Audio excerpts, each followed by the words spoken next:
Hi, it's time for your next watercolor class. And the reason I'm showing Mindful Moon is because Mindful Moon is inspiring me to use a page that's right here. It's called Moon Rose Over the Bright Summer Sky. And you can see how these flowers are and how they look. And we're going to paint a painting that's just like this. And this is very freeing and very fun to paint. And I think anybody can do it. And so I'm going to take you through the steps of doing that. So let me put that book up. And we have our watercolor paper right here. Now I have taped down, this is like a 5x7 sheet, and I have taped down the sheet, and you can see that it's about 1/8 to 1/4 of an inch in from the tape. And you just use one of these blue rolls of tape to tape it down that you use for painting tape. You can buy it in any hardware store. So, and then I have my St. Petersburg Yaka watercolors. I'm just getting a new arm that's going to hold up my camera a little bit higher so you'll be able to see the watercolors as I'm working on the painting at the same time. So unfortunately, I'm just kind of, jerry-rigging something up here so I can start these classes and do them. So I just want to show you how when I paint, I'm going to wet all of this paper. So you're just gonna pull your water close.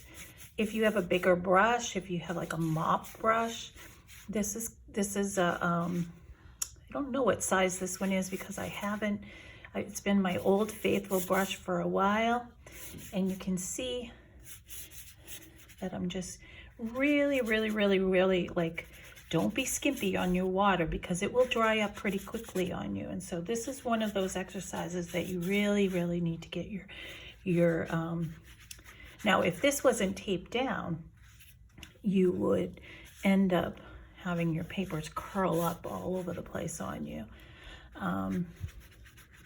So I'm doing this and getting it really wet. So I'm going to use a blue like this, and I'm just quickly putting down some color, and you can see how the color is just, bleeding as I'm doing it. And then the next thing I'm going to do is I'm going to get another kind of a green, and I'm making it like a lighter green so that other colors can kind of go on top of it. I don't want it to be too dark because I'm going to be putting lots of flowers on it. So I'm letting it bleed right into the blue like this. And you can have a little bit of an overlap. And basically that's it. That's what you got. So while it's wet, I want you to take different colors from your color palette. Like we could take a little bit of orange like this. You want to get it really wet and you want it to be like kind of soaking. And then what you want to do is you want to just drop them in and put them in fun places like this. And you just kind of let them have their way. Then you would go and you would take another color, like yellow is a good color. So let's get it really wet. And you can see that it's kind of spreading in amongst your other flowers. Excuse me. And then let's see, let's try a pink. I'm gonna get pink and it's really wet. I'm gonna put that in there. I'm crowding them all in. I'm putting them in like this.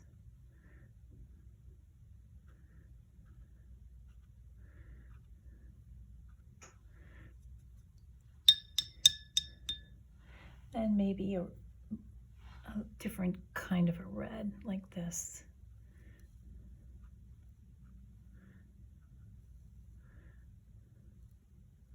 Sometimes it's fun to just go in the middle of another one like that and get another color in there.